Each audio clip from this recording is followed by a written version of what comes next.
Was würdest du dazu sagen, wenn jeder Flug mit einer DJI-Drohne überwacht wird? Und das Ganze nicht nur während des Fluges, sondern auch schon am Boden. Wer du bist, wo du stehst, wo die Drohne ist, wohin sie fliegt, wie hoch sie fliegt und vieles mehr. Und kannst du dir vorstellen, dass dein Flugverhalten über einen längeren Zeitraum gespeichert und in einer Risikobewertung verwendet wird, was im Zweifel dazu führen kann, dass deine Drohne ferngesteuert zur Landung gezwungen wird? Die Entwicklung, die all das bereitstellt, nennt sich Aeroscope. Und was damit möglich ist, wird dich sehr überraschen. Eine wichtige Info vorab.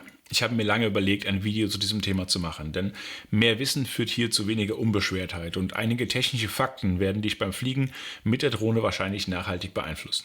Jetzt gäbe es noch die Möglichkeit wegzuklicken und, um es in Matrix-Worten zu sagen, die blaue Pille zu nehmen. Falls nicht, nimm die rote Pille. Okay, du hast dich für diesen Weg entschieden, legen wir los. DJI hat in ihren Drohnen extrem viel Technologie eingebaut. Jeder Pilot sieht selbst, wie viele Informationen aus dem GPS, dem Höhen- und Entfernungssensor, dem Kompass, AirSense und vieles mehr im Display angezeigt wird. Die Sensoren machen das Fliegen mit einer aktuellen DJI-Drohne sehr einfach und sicher. So etwas kann auch jeder ohne große Einweisungen direkt steuern. Somit gehen wöchentlich tausende Flugobjekte in die Luft und können technisch gesehen in hunderten Metern Höhe und 5 bis 6 Kilometer Entfernung gesteuert werden. Dadurch besteht die Gefahr, dass sich Personen diese Technik zunutze machen, um zum Beispiel Dinge auszuspionieren oder sogar Objekte abzuwerfen. Das kann durchaus ein Sicherheitsrisiko sein.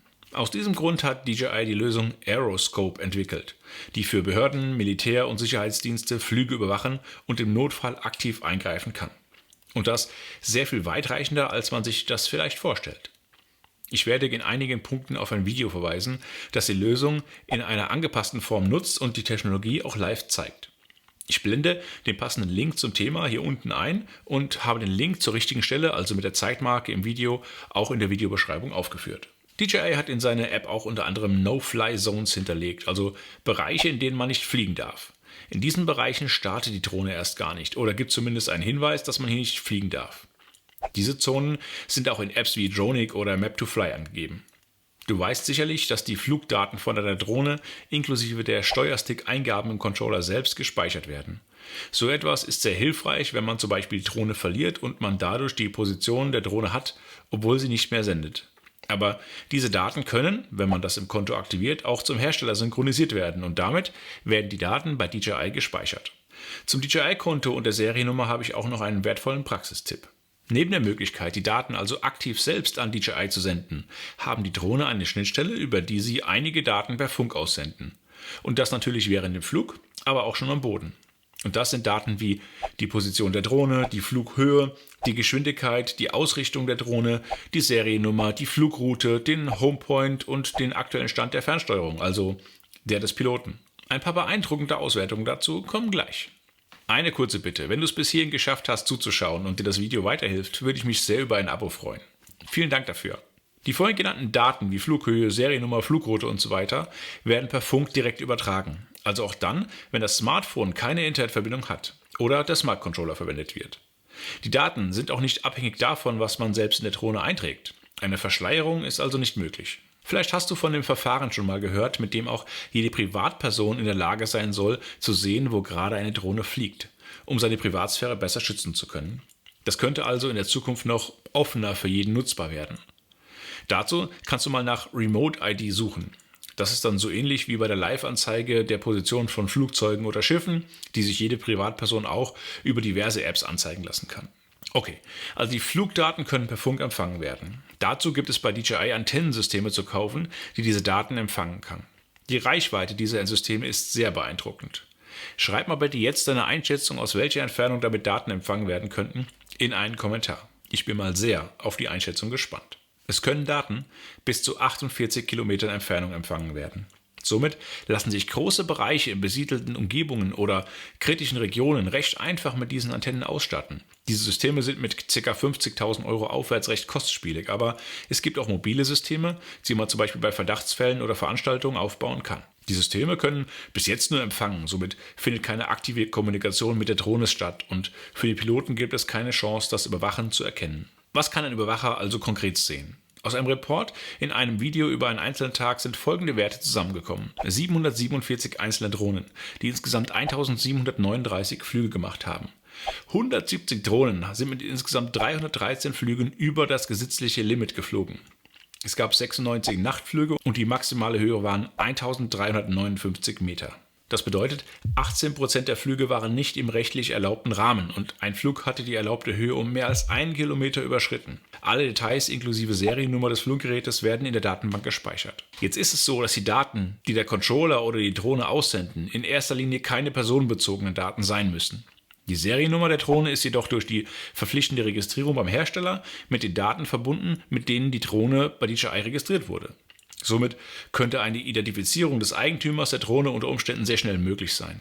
Dazu habe ich gleich noch einen Hinweis für die Praxis. Aber was kann man noch alles mit diesen Daten anfangen?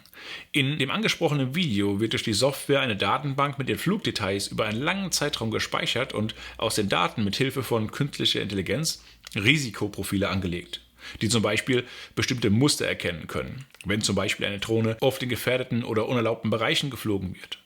Anhand dieser Bewertung sollen sich mögliche Gefahren frühzeitig erkennen lassen. Darüber hinaus kann in der Software oder per Smartphone-App auch ein Alarm ausgelöst werden, wenn zum Beispiel eine bestimmte Drohne mit einer bestimmten Seriennummer aktiv ist oder eine Drohne sich in einer vordefinierten Sicherheitszone aufhält. Und das zum Teil schon, bevor die Drohne überhaupt gestartet wurde.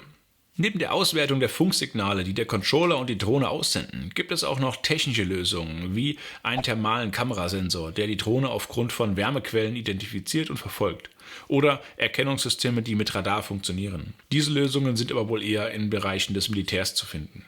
Wenn du dich dafür interessierst, dann schau mal in den Link in der Videobeschreibung. Ich hatte ja noch einen Hinweis zur Identifizierung des Besitzers der Drohne anhand der Seriennummer versprochen. Mit dieser Erkenntnis ist eines sehr wichtig, um sich Ärger zu ersparen. Dokumentiere beim Verkaufen einer gebrauchten Drohne unbedingt die Seriennummer und lasse die Adresse des Käufers, eventuell durch den Personalausweis, bestätigen. Sollte mit der Drohne etwas angestellt werden, kannst du somit den Verkauf auch nachweisen. Dazu empfiehlt es sich noch, die Drohne aus dem DJI-Konto zu löschen, damit dort keine aktuelle Verknüpfung mehr zu deiner Person vorhanden ist. Was bedeutet das jetzt für den normalen Drohnenpiloten? Müssen wir in Panik ausbrechen und davon ausgehen, dass alle Flüge bis ins kleinste Detail überwacht und dokumentiert werden? Sicherlich nicht. Sollte man sich der technischen Möglichkeit zur Speicherung der Flugdaten bewusst sein und verstehen, was technisch möglich ist? Ja, auf jeden Fall. Wir gehen mal davon aus, dass jeder im erlaubten Rahmen fliegt und wir gehen auch davon aus, dass keiner seinen Versicherungsschutz verlieren möchte, weil er nachweislich die Drohne nicht im gesetzlichen Rahmen verwendet hat. Mal nebenbei. Falls du auf der Suche nach einer Drohnenhaftpflichtversicherung mit offenen, netten Ansprechpartnern bist, mit denen man auch sprechen kann, dann schau mal den Link in der Videobeschreibung. Es werden offensichtlich keine direkt personenbezogenen Daten übertragen, die aber sicherlich über die Seriennummer und die Herstellerdatenbank dahinter in Sekunden einer Person, dem Käufer, zugeordnet werden kann. Beim Recherchieren zum Einsatz einer solchen Lösung bei Polizei und Sicherheitsunternehmen in Deutschland habe ich keine öffentliche Aussage gefunden. Solltest du dazu eine öffentliche Info haben, dann schreib sie auch gern mal in einen Kommentar unter das Video. Was hältst du von der Möglichkeit, die Flugdaten unter Umständen dauerhaft mit solch einer Technologie zu bewachen? Führt das zu mehr Sicherheit? Schreib es gern mal in einen Kommentar. Was mich auch sehr interessiert. Ich habe dich ja vorher gewarnt, aber hast du es bereut, das Video angeschaut zu haben und wird das dein Flugverhalten verändern? Schreib mir auch das mal gerne in einen Kommentar unter dieses Video. Wenn du mehr zum Thema Drohnen wissen möchtest, dann schau doch mal in dieses Video. Oder vielleicht auf die komplette Playlist mit allen Drohnenvideos. Und dann sehen wir uns beim nächsten Video. Mach's gut!